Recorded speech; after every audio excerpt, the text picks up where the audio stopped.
Ang kwento ng sangkatauhan ay nakasulat sa mga ugnayan ng mga dakilang tao nito.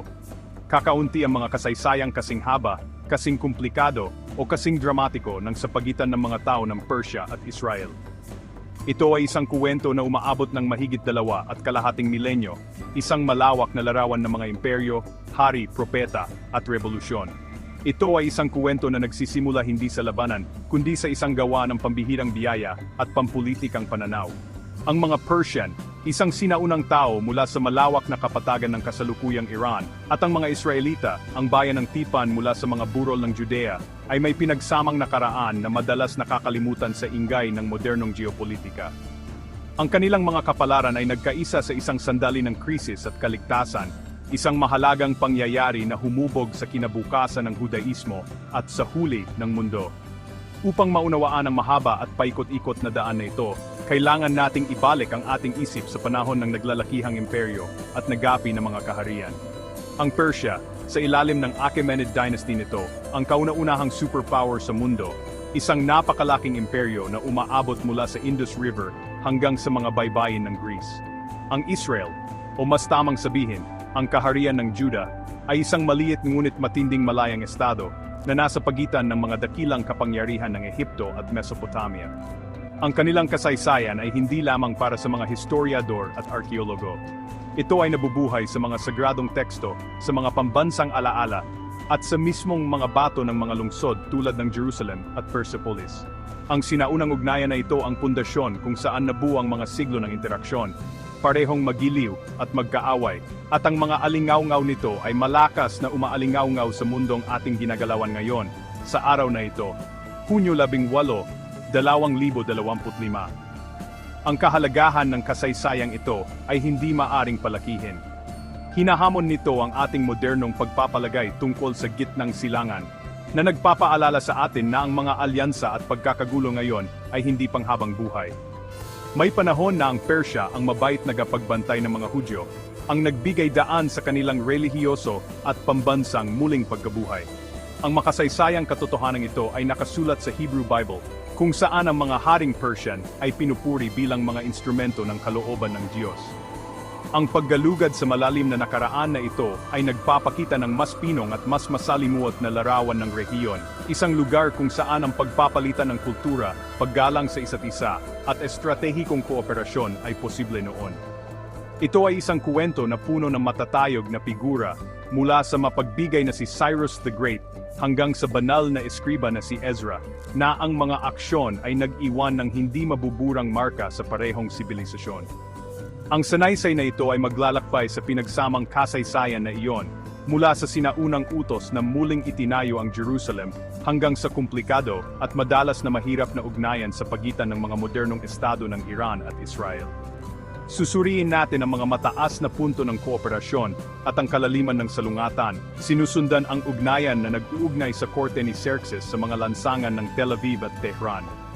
Sa muling pagbisita sa epikong kuwento na ito, maaari tayong magkaroon ng mas malalim na pagpapahalaga sa mga puwersa na humubog sa kritikal na rehiyon na ito ng mundo. Ito ay isang paalala na ang kasaysayan ay hindi isang static na monumento, kundi isang buhay na ilog na dumadaloy sa panahon. Ang mga agos nito ay humuhubog pa rin sa tanawin ng kasalukuyan at naglililok ng landas patungo sa hinaharap. Ito ay isang kuwento ng tao tungkol sa kapangyarihan, pananampalataya, kaligtasan, at pagbabago. Ang kwento ng koneksyon ng Persia at Hudyo ay nagsisimula sa isang trahedya. Sa unang bahagi ng ika-6 na siglo BCE, ang makapangyarihang imperyong Babylonia, sa ilalim ng kahangahangang haring si Nebuchadnezzar Ikalawa, ay sumalakay sa Levant. Ang maliit na kaharian ng Juda, na ang kabisera ay Jerusalem, ay nakaharap sa kanyang landas.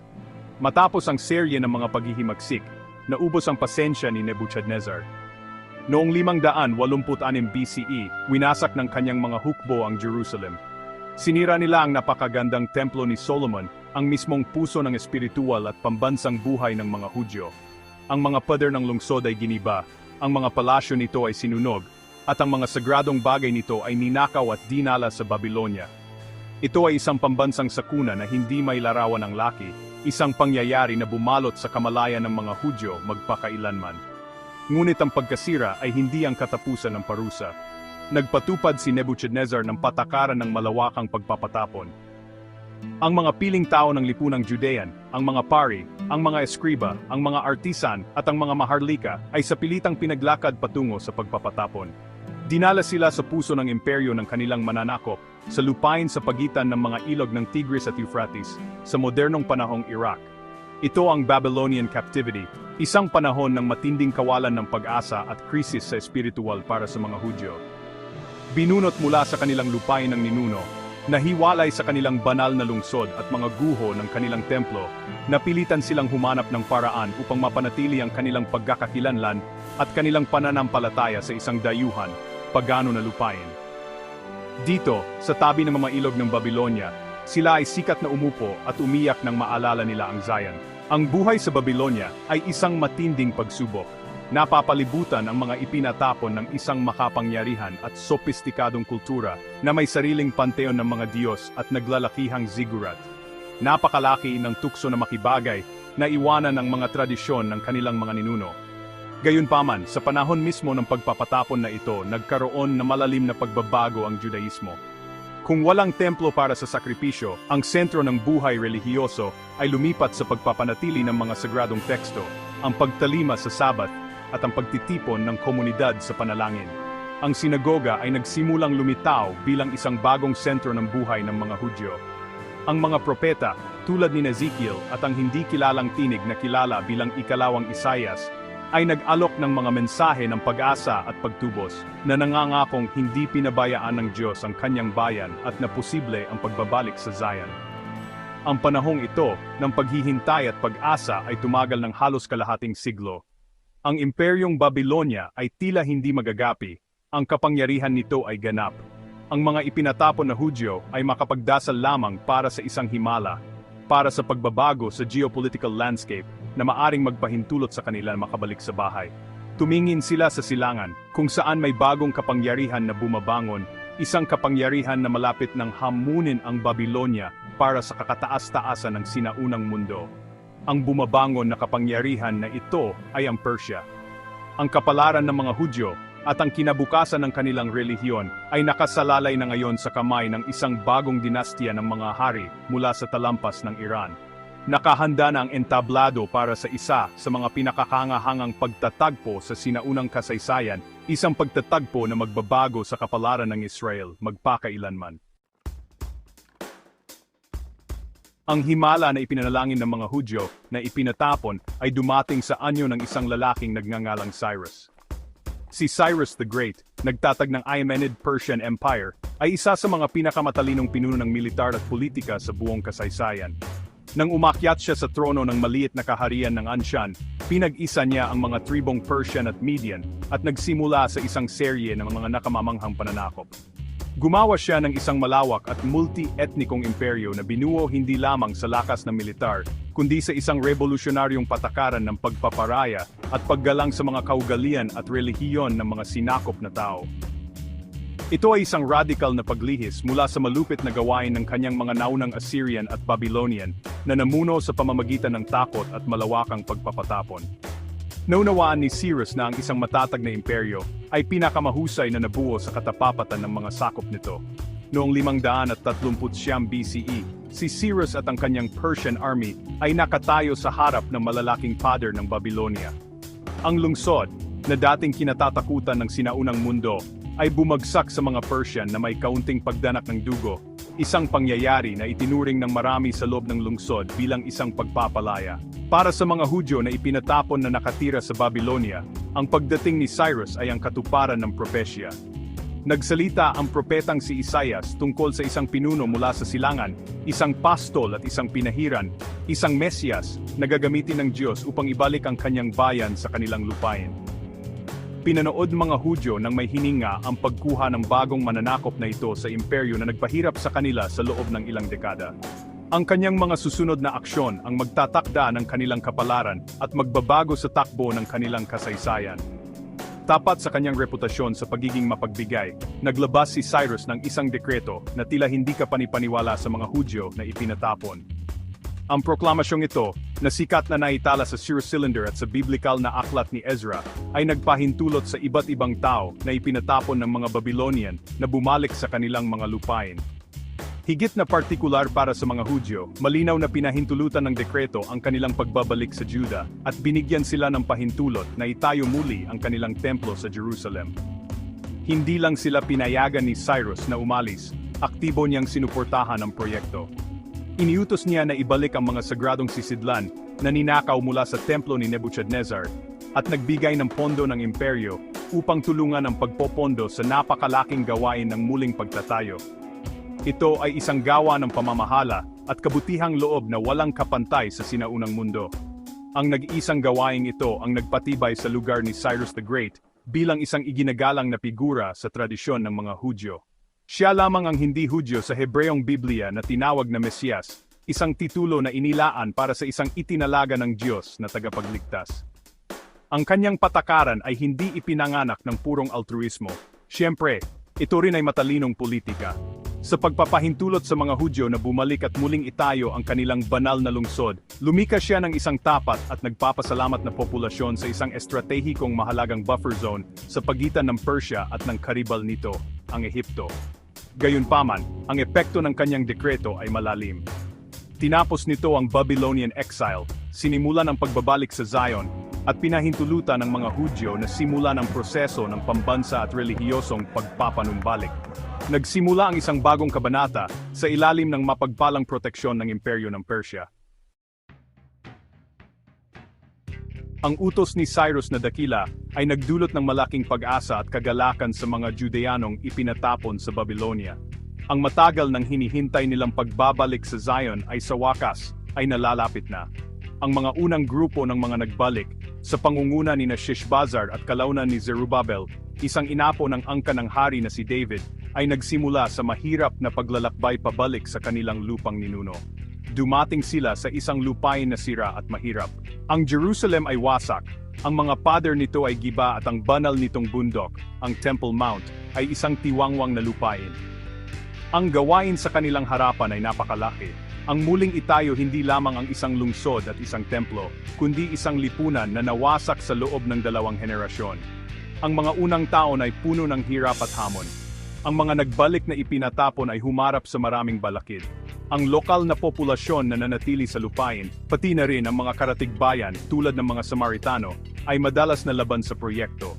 Tiningnan nila ang mga nagbalik na may pagdududa at aktibong sinikap na hadlangan ang muling pagtatayo ng templo. Ang konstruksyon ay nagsimula at huminto ng paulit-ulit na hadlangan ng intriga sa politika, kahirapan sa ekonomiya, at krisis ng moral sa mga tao. Sa loob ng ilang panahon, tila ang dakilang pananaw ng isang naibalik na Jerusalem ay maaring maglaho. Ang pundasyon ng bagong templo ay inilatag, ngunit ang gawain ay natigil sa loob ng halos 2 dekada. Ang paunang sigasig ay napalitan ng pagkabigo habang ang katotohanan ng kanilang mahirap na sitwasyon ay lumitaw. Sa ilalim ng pamamahala ng isang haring Persiano, si Darius na dakila, muling nagkaroon ng sigla ang proyekto. Dahil sa nag-aalab na mga salita ng mga propetang sina Haggai at Zacarias na naghikayat sa mga tao na unahin ang bahay ng Diyos kaysa sa kanilang sarili, ang mga pinunong sina Zerubbabel at ang punong saserdote na si Josue ay muling nangako sa gawain. Nang hamunin ng mga lokal na opisyal ang kanilang autoridad, nagpadala sila ng mensahe kay Haring Darius, humihiling na hanapin niya sa mga royal archives ang orihinal na utos ni Cyrus. Kinonsulta ang mga archives sa Ecbatana at natagpuan ang proklamasyon ni Cyrus.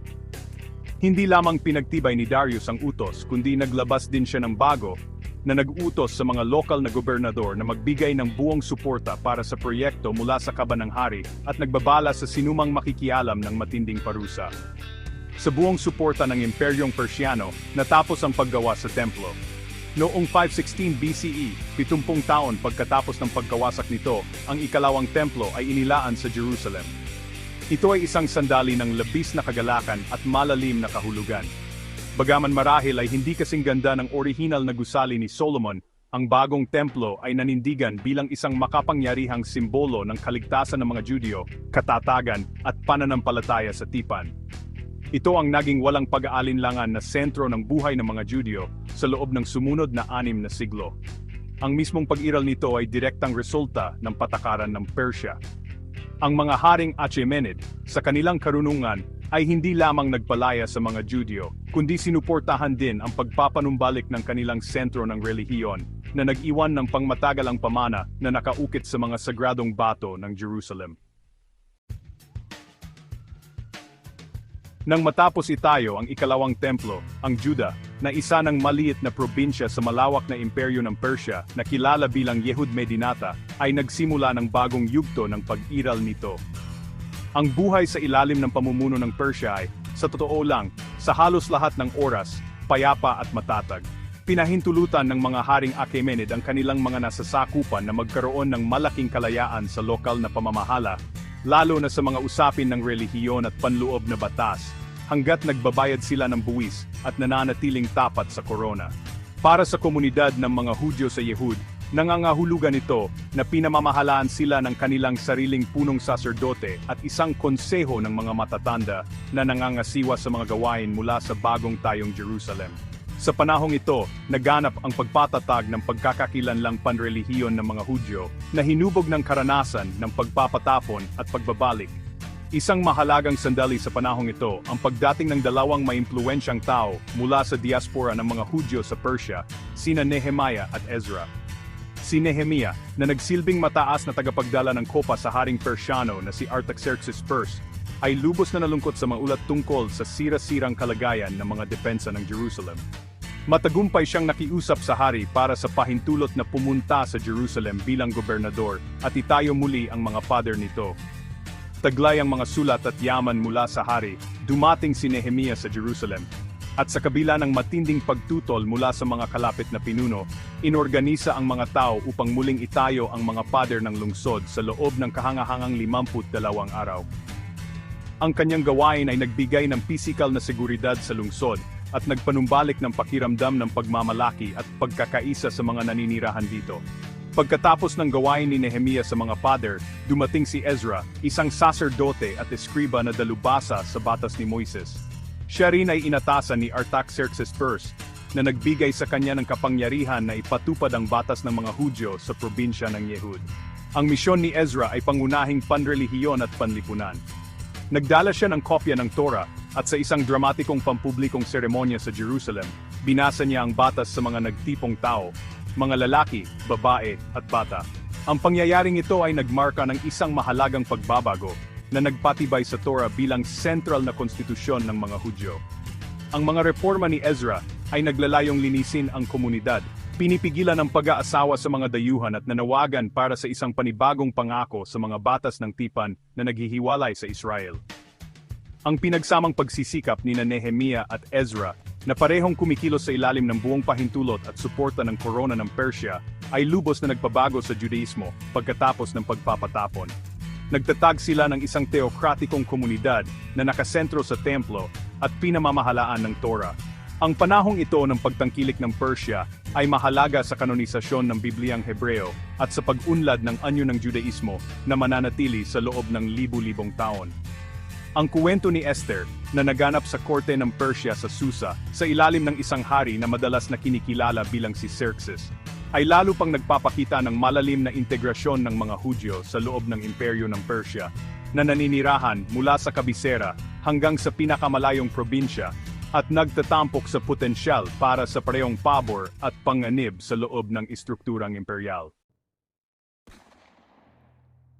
Ang pagbagsak ng Imperyong Achaemenid Persian kay Alexander the Great noong ika-4 na siglo BCE ay naghudyat ng isang bagong panahong Hellenistic para sa gitnang silangan. Gayunpaman, ang koneksyon sa pagitan mga tao ng Persya at ng mga komunidad ng mga Hudyo, kapwa sa Judea at sa malaking diaspora sa Mesopotamia, ay hindi natapos.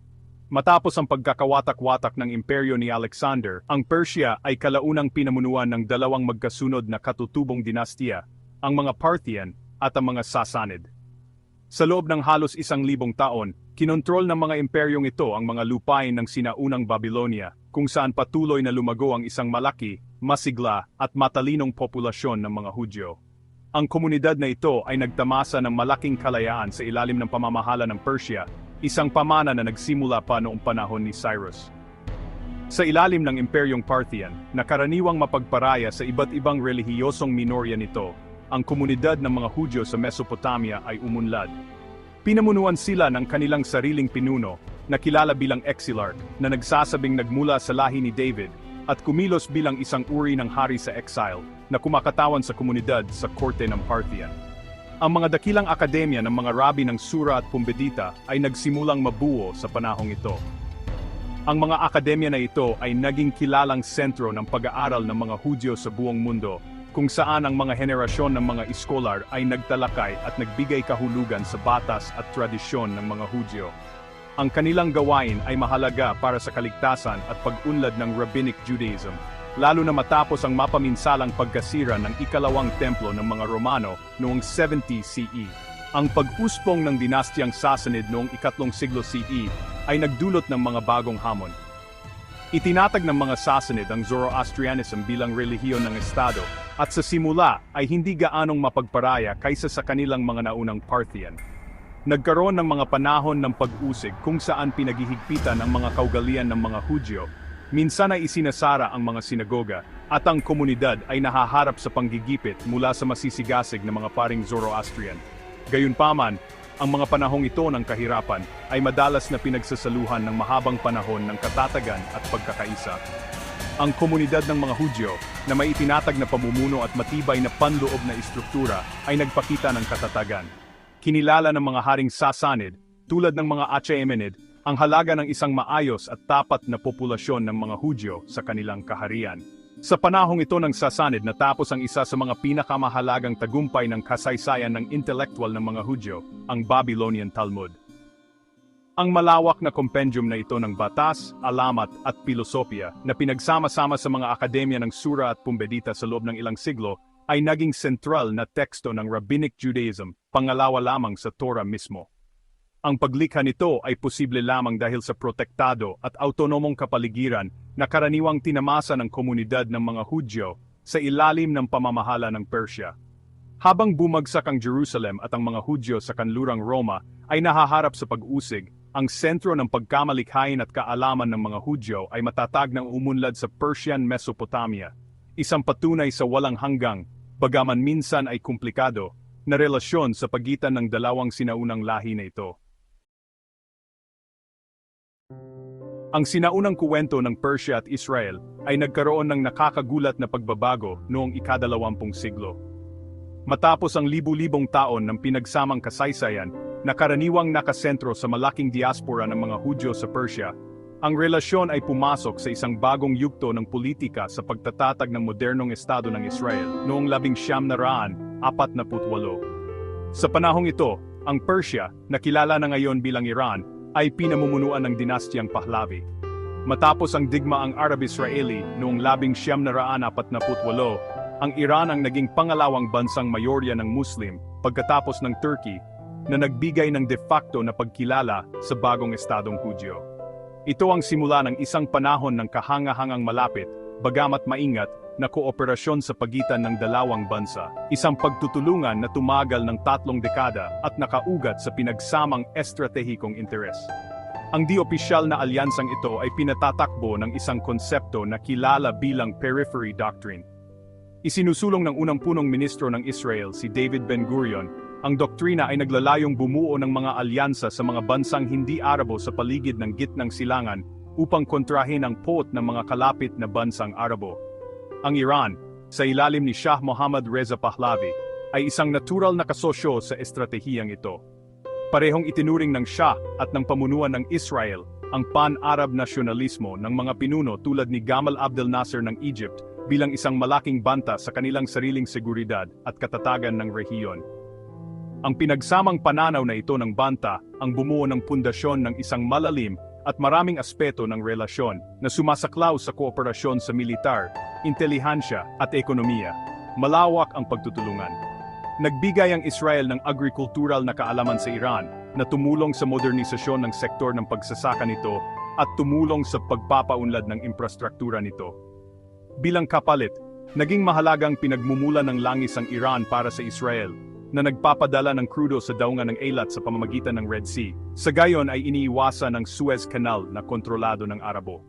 Ang mga ahensya ng intelihansya ng parehong bansa, ang Mossad ng Israel at ang SAVAK ng Iran, ay nagtulungan ng malapit, nagbabahagi ng impormasyon sa mga magkaparehong kaaway. Nagkaroon din ng mahalagang ugnayang militar kung saan nagbebenta ang Israel ng mga advanced na armas sa Iran at nagbibigay ng pagsasanay para sa mga sandatahang lakas nito. Ang praktikal na pagtutulungang ito ay umunlad sa likod ng mga eksena na lumikha ng isang mainit na ugnayan sa pagitan ng dalawang bansa na malaking kaibahan sa pangkalahatang puot ng rehiyon. Para sa marami, ang panahong ito ay tila isang modernong pag-ulit ng sinaunang pagkakaibigan na sinimulan ni Cyrus the Great.